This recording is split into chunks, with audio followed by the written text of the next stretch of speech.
Bon les gars, j'ai fait des recherches pour la prochaine vidéo et aussi bizarre que ça puisse paraître, j'ai pas trouvé énormément de choses dessus. Tu as regardé sur le Darknet? Tu penses que je peux avoir des infos là-dessus? Je sais pas, mais ils font de très bouillantes. Mais c'est quoi le rapport? Tu vois pas qu'il est juste complètement con? Et d'ailleurs, c'est Danet et non Darknet, pauvre randouille.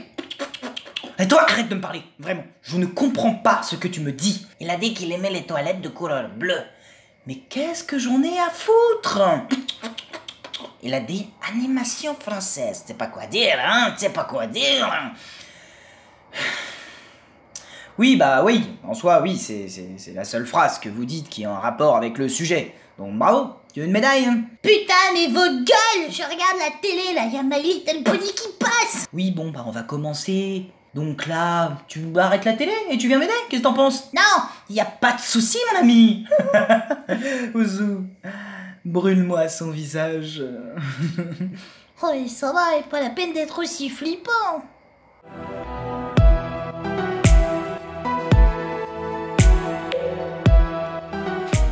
Ah là là là là. Je pense ne pas être le seul à avoir regardé la plupart des dessins animés Disney, ou alors les animés japonais, comme Dragon Ball, Aladdin, Réponse, ou plus récemment My Hero Academia. Et... My Little Pony? Ouais, oui, en soi, pourquoi pas? J'aime les poneys! Ouais, c'est un peu flippant là quand même, hein. Aujourd'hui, les dessins animés, c'est un peu monnaie courante dans notre monde. Il y en a partout et pour tous les âges. Et franchement, comment ne pas adorer ça? J'ai de très bons souvenirs d'enfance et les dessins animés en font clairement partie.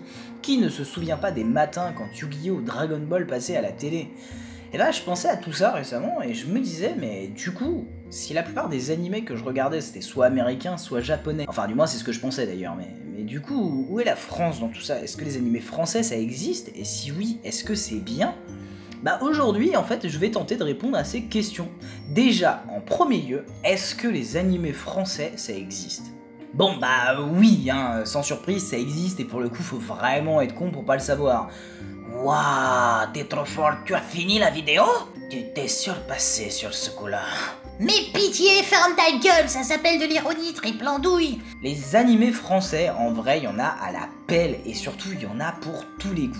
Tu aimes l'action-aventure? Allez bim, wakfu. Les animés barrés, ça te donne grave envie? Allez, Vermine. Animé plus adulte? Pas de soucis, je te présente Last Man. Et oui, ça existe bel et bien, et en plus de ça, ça ne date pas du tout d'hier. Les premiers dessins animés français datent de 1908, mais la France va surtout galérer à se faire un nom dans le milieu. Mais ce qui va nous donner une vraie réputation, c'est les dessins animés Le Roi et l'Oiseau, Les Triplettes de Belleville et Kirikou et la Sorcière. Et oui, à ceux qui ne savaient pas, Kirikou c'est français. Ça a été écrit et réalisé par le français Michel Oslo. D'ailleurs, autant j'avais regardé ce film quand j'étais petit, autant je ne savais pas du tout qu'il y avait eu 2 suites, le dernier étant sorti en 2012. En faisant mes recherches, j'ai même découvert qu'aujourd'hui la France a une excellente réputation dans l'animation.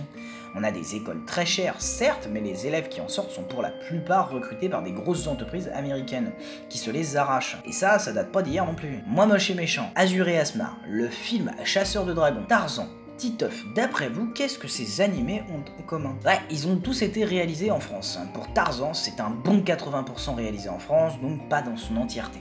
Et oui, vous inquiétez pas, moi aussi j'étais sur le cul. On fait même partie des pays avec le plus de studios d'animation. En Amérique, 26 studios. Au Japon, une trentaine. Et en France, 127. Oh putain de merde. Alors ouais, il faut savoir qu'il y a pas mal de studios qui ont fermé, comme Moonscope, ceux qui ont réalisé Code Lyoko ou encore Titeuf. Il dit qu'il est triste pour les grands cheveux blonds. Vous connaissez Titeuf, vous deux? Dis quoi? Ouais, enfin bref, tout ça pour dire que les animés français, ça existe bel et bien, mais du coup, est-ce que c'est qualitatif? Alors là, je vais gueuler par contre, hein, je vous préviens, ça va chier. Oh, et ça va pas, fais pas genre le mec vénère. Aïe. Oh, il a biflé tortillas. Une gifle, Rio.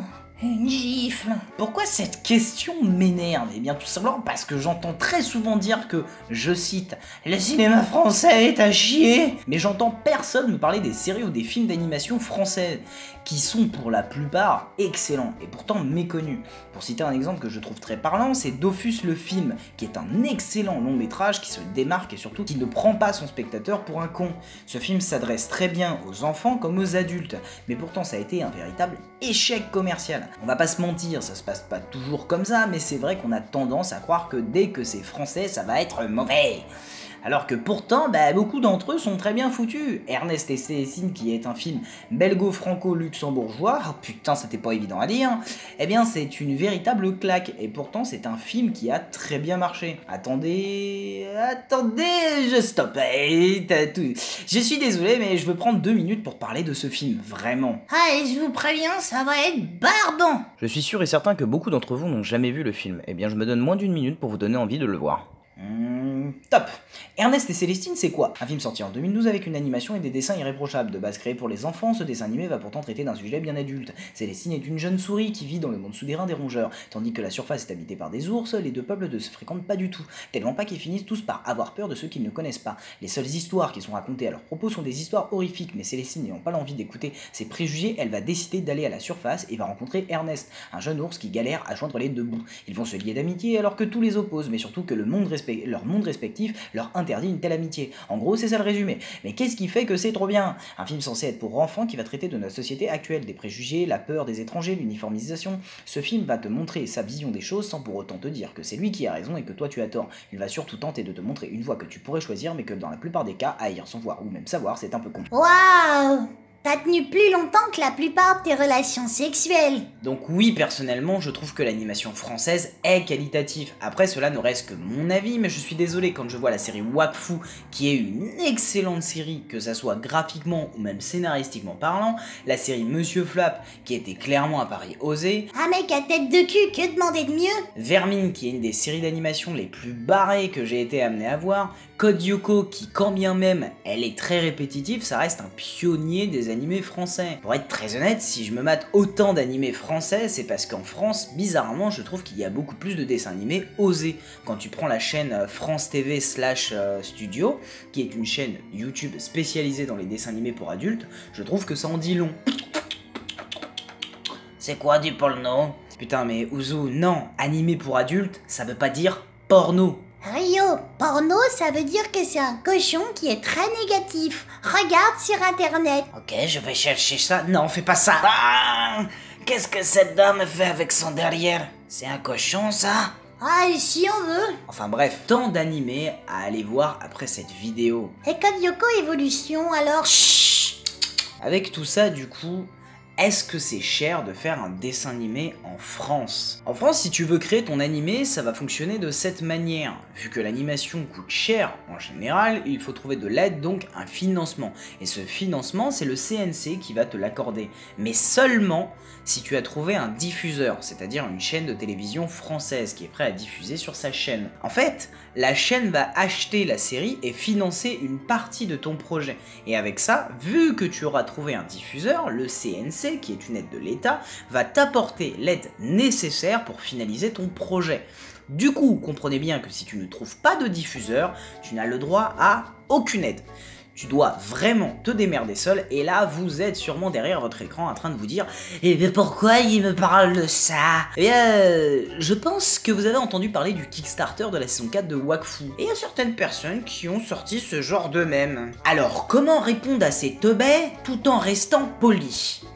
Je pense pas que le terme teubé soit dans la catégorie poli. Alors à toutes ces personnes qui pensent que Ankama s'est dit qu'ils allaient profiter de leurs fans pour faire la saison 4, sachez, comme je viens de l'expliquer, que l'animation, ça coûte cher. Mais genre, très cher. La saison 1 de Wakfu a coûté plus de 5 millions d'euros à réaliser. Ça coûte si cher que même avec les aides, sachez que la saison 1 est sortie en 2008, mais qu'elle est devenue rentable en 2018. Oui, vous avez bien entendu, 10 ans pour être rentable. D'après les dires de Tot, un épisode coûterait entre 300 000 et 400 000 euros. Concrètement, ça veut dire que l'on finance que 30% de la série. T'as plutôt été poli. Enculé, va. Ah ben non. Un peu de sérieux, on va vite passer à la conclusion. Que l'on soit d'accord, les animés français sont bien entendu tout aussi bien que ceux qui sont japonais, coréens ou américains, ou tout autre pays. Je ne cherche en aucun cas à être méchant ou à dire que machin est meilleur qu'un autre, mais juste à communiquer le fait qu'il faut regarder autour de soi, car il y a de vraies belles choses en France, et surtout, il faudrait arrêter avec les préjugés sur les films, séries ou mangas français, et plutôt encourager les œuvres que l'on considère comme vraiment bonnes. Et visiblement, on est sur la bonne voie quand on voit le Kickstarter de la saison 4 de Wakfu qui a été une véritable réussite. Et arrêter de blâmer ou encore moins rabaisser ces personnes qui cherchent à nous faire rêver à travers leurs œuvres, mais plutôt avoir un avis constructif sur la chose. En tout cas, merci à vous tous qui me suivez, n'hésitez pas à vous abonner si ça t'a plu, et je te souhaite une prochaine.